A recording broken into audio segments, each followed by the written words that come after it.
Welcome to Unleashed, a true crime podcast. Today I'm joined by Shama. Howdy, howdy. I always hold for an applause.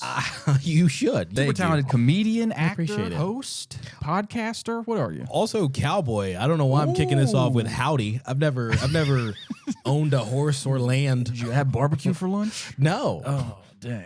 Had a rap from Jimmy John's. Is that cowboy material? Is that worth saying howdy? So typically on this show, what I do is I read a true crime story, and then the big joke, the big twist is that it's actually an episode of Scooby-Doo. However, you already are aware of the twist. Yes. So we're going to be doing something different today. I'm going to be reading you a story, and afterwards you have to tell me if you think it is a real true crime story or if it's just an episode of Scooby-Doo. Okay.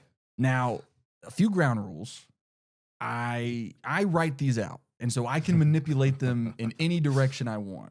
So you can't take, everything surface level, right? Because I can change the amount of characters. I can change, So don't get hung up on, well, Scooby-Doo has 4 teenagers. There might be no teenagers in this, Gotcha. All right. All right. We're just going to jump in. It's October 31st, 1963, in Haddonfield, Illinois. A 6-year-old makes his way upstairs in his house. He's wearing a clown costume because it's Halloween, and he's holding a knife.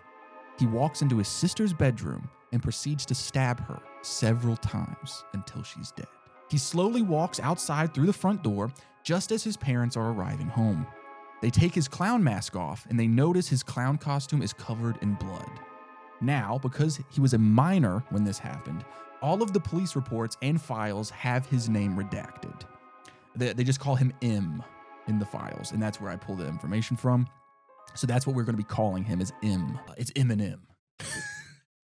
I stabbed her in the bedroom. Yeah, this is 8 Mile 2. M spends the next 15 years in a psychiatric hospital working with psychiatrists and therapists, but it's also to keep him away from the general public because he did commit murder, even though he was only 6 at the time. 15 years goes by. Nothing happens. He doesn't say a word. But now it is October 30th, 1978. His main psychiatrist, Dr. Samuel, is driving up to the hospital with one of the nurses to pick up M and take him to a court hearing. It's dark and it's raining out, and they pull up to the main gate. They realize something is wrong. All of the patients are wandering around out in the yard in the rain. They're not supposed to be outside of their rooms, especially at night. Dr. Samuel jumps out of the car, runs up to the gate to try and figure out what's going on. He tells the nurse to stay in the car. One of the patients that had gotten out is M. He leaps onto the car, starts attacking the nurse inside. She jumps out, runs away. That allows M to hop into the car. He steals the car and drives away. Now, the reports of this crime, they do not know everything that M did after he took the car because there was no eyewitnesses. But we do know that he was headed in the direction of his hometown of Haddonfield, Illinois. And we know this because on the way, he stops at a mechanic's garage and he kills the mechanic inside. The reason he kills the mechanic is because he takes the mechanic's clothes so that he can change out of his white patient outfit from the psych hospital. Okay. So it's kind of like how an escaped prisoner would want to change out of his orange jumpsuit. How you feeling? There is a lot here. Yeah. I feel like I'm listening too hard. Well, no, I mean, that's the point. Okay. This is very intense. Okay, Yes. So he killed the mechanic. Yes. Got the mechanic's clothes. Now he's driving away. Yes, and he goes back to his childhood home, which has been abandoned ever since the murder 15 years ago. It's kind of a small town, and so when something like that happened, the parents ended up moving away to get away from the trauma. Everybody kind of thought it was the creepy haunted house in the neighborhood. Yeah. So he's hiding out in there with no issues until on the way to school one morning, a teenage girl stops by the abandoned house for her dad. Her dad is a realtor, and he finally has someone that's going to come and look at the house to try to buy it. He asks her to drop off a key and put it under the mat. When she does this, M is inside and he watches the teenage girl through the window. Her name is Laurie Strode. He becomes entranced by her and starts following her around all day. She actually catches glimpses of him throughout the day, but her friends just kind of tell her she's being paranoid because at this point, it is a day later and it's Halloween. It's not that weird to see people being creepy out and about. Yeah. Now, at this point, the psychiatrist, Dr. Samuel, has alerted the police. He is driven to Haddonfield because he feels like that is where M is definitely going. And the first place he checks is the local cemetery, where he finds that M's sister, the one that died 15 years ago, her tombstone is gone. It has been defaced. So, Dr. Samuel, along with the Haddonfield Sheriff's Department, are trying to hunt him down and keep him from attacking anyone else. This proves to be difficult because they cannot find him all day.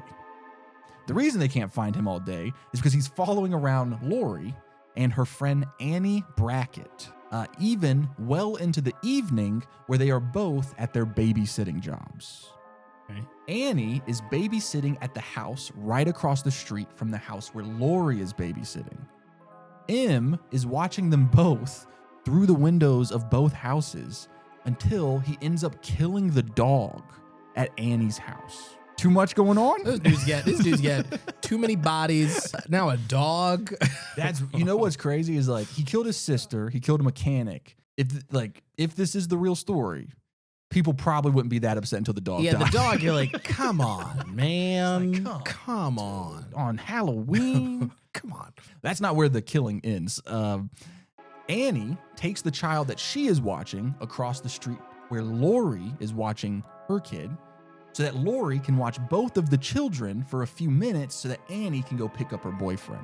Sadly, M is waiting in Annie's car, and when she gets in, he strangles her and then cuts her throat. Okay.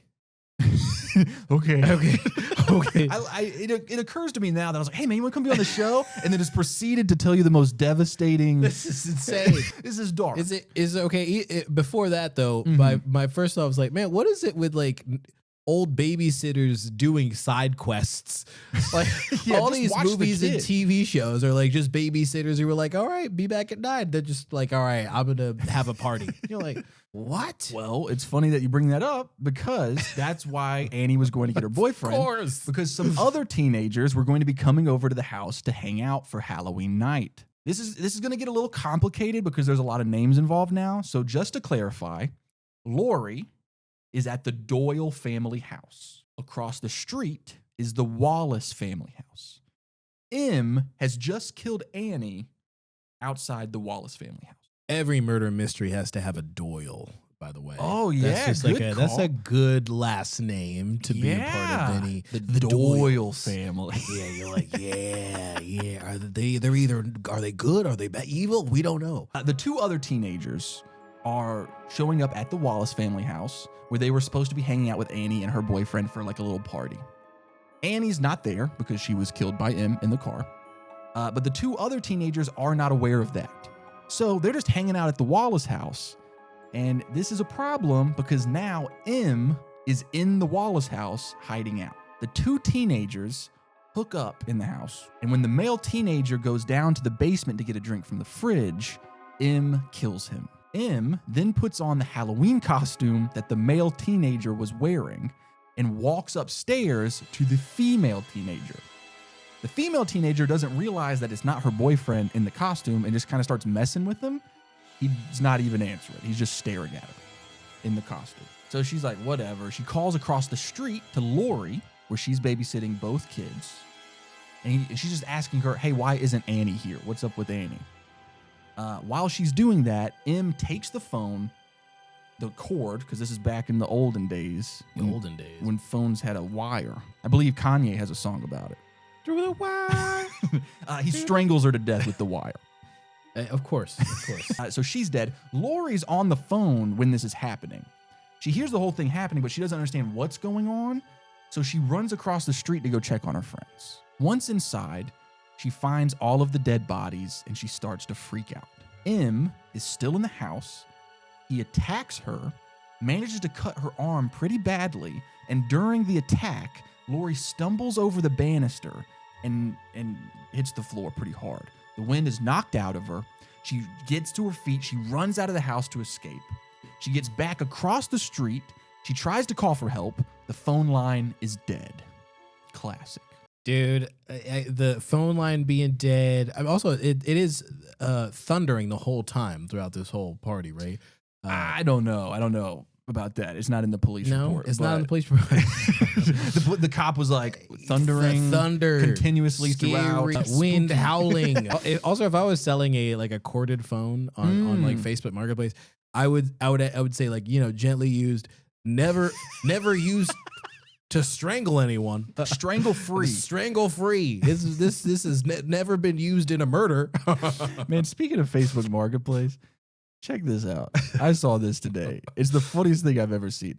Someone is selling an infant Prince costume and photoshopped Prince's face onto their baby. I'm going to put that up on the screen so you guys get to see that too. Why did I laugh that hard? She said, and in the description it says, used once. Where were we?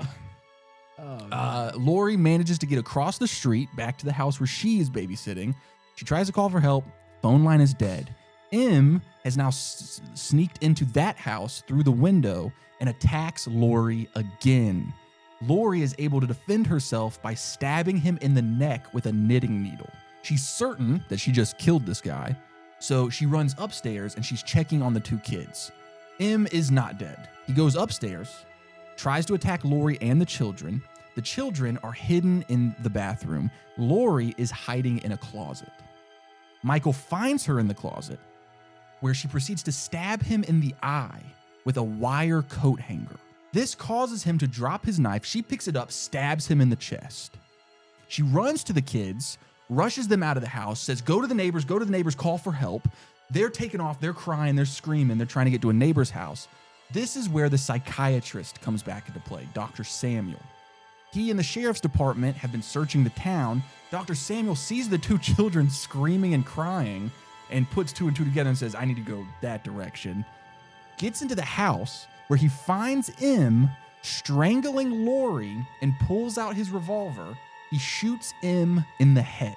M falls backward through the window, falling onto the ground outside, like off the terrace.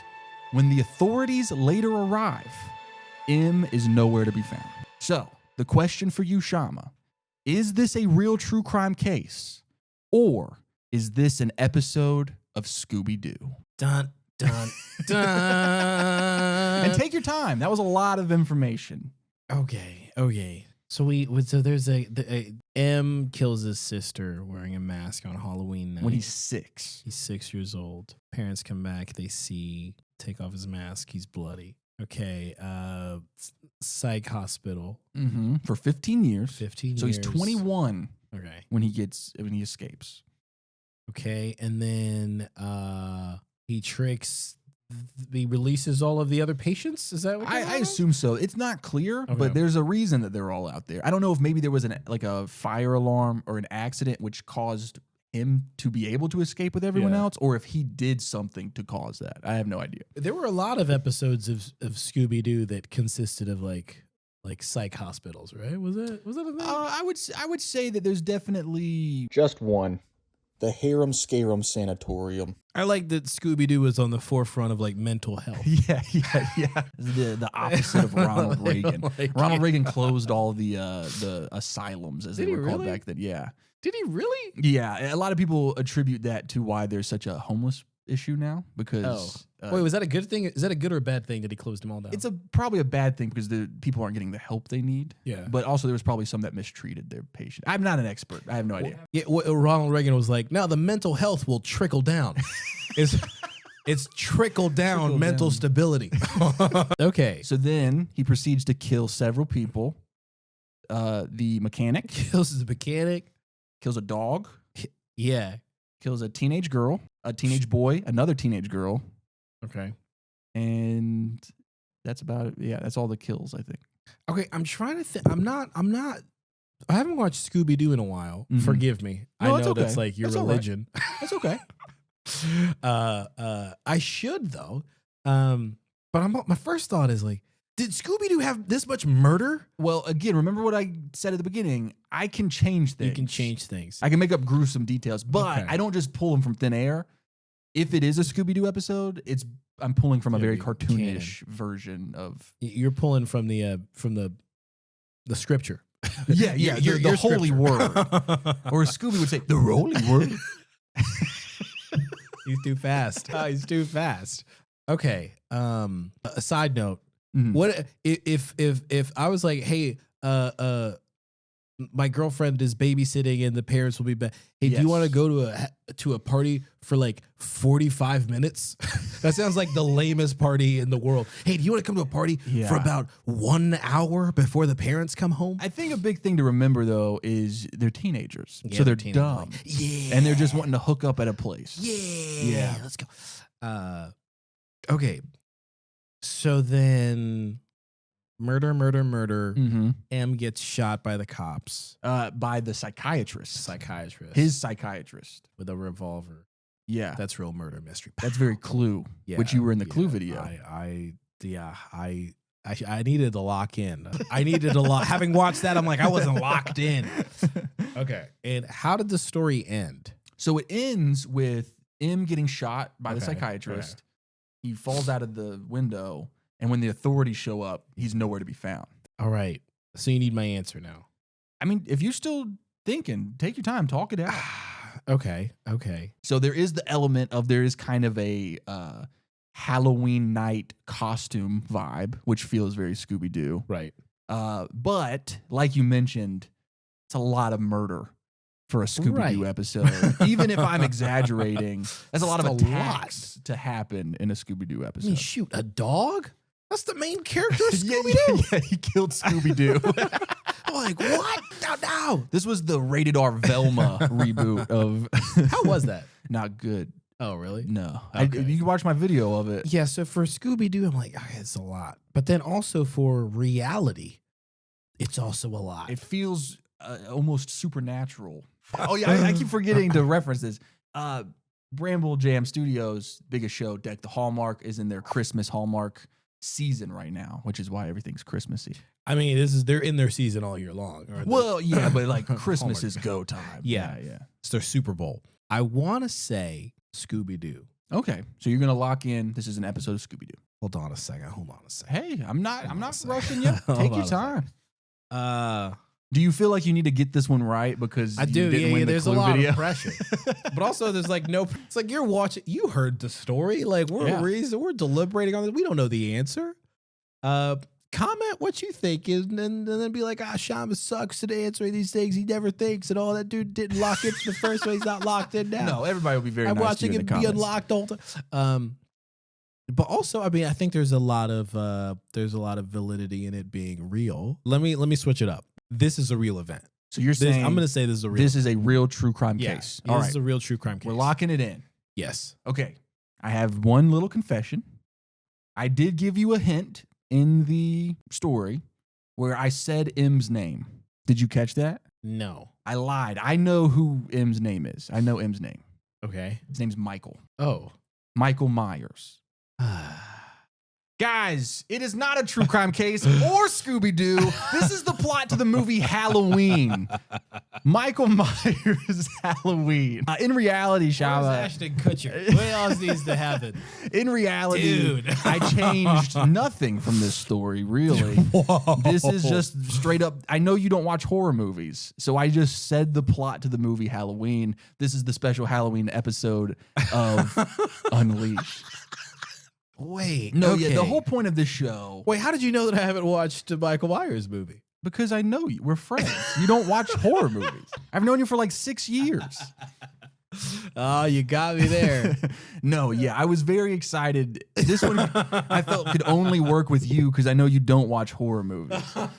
Oh, man, I'm crying, dude. The point of this show has very quickly left its original intent, which was tricking people with Scooby-Doo. And now it's just tricking people at all costs. Oh, man, you are good. But, yeah, I mean, did you at all... I feel like you did, like, at some point, you were like, it feels too much to be Scooby-Doo. Yeah, I was like, this is too much. And then I thought, wait a second, if you added 20%, if you changed 20%, then this is a lot. Ah, man. Yeah. Let me shake your hand. See, it's the psychology of you only have two options. Yeah. When in reality, you have as many options as you could possibly dream of. It's a con so good I cried laughing. That's how good of a con it is. I'm like, wow, this was really good. Thanks, man. Thank you for being here. Thanks for being a good sport. I was so like locked into the way you were reading. You're such a great thank you. teller of this. I was like, is he pitch? If I had $1 million, I'd be like, hey, let's make this movie. Let's make this baby murderer. Yeah, that is some of the criticism I get sometimes in these episodes is that I'm telling it too much like a story or like a movie instead of a true crime case. But it's just kind of hard because they're movies, you know? Yeah, yeah. But when I write them to intentionally try to draw you away from anything that could give it away. Did you say Michael on purpose? I did, yeah. Oh. Once. Okay. I called him Michael once. Okay, gotcha. And I immediately looked at the camera because I was like, is he going to get it? But I said Michael at the reveal, and you didn't get it until I said Michael Myers. Yeah. So I probably could have just said Michael. Wow. Well, hey, hey happy man, Halloween. You're not the first one to get fooled. In fact, everyone has been fooled. Thank you guys so much for watching. You can follow Shama. Links down below. Instagram is mostly where you are, but you do stuff on YouTube as well. Yeah, and YouTube too. Yeah. Heck yeah. Not Halloween, clearly. Not horror themed at all. But yeah, this was really fun. Thank you. You're really good at this. Oh, thank you. I love gaslighting my friends for money. Links are down below. Thanks for watching. Dope. For money.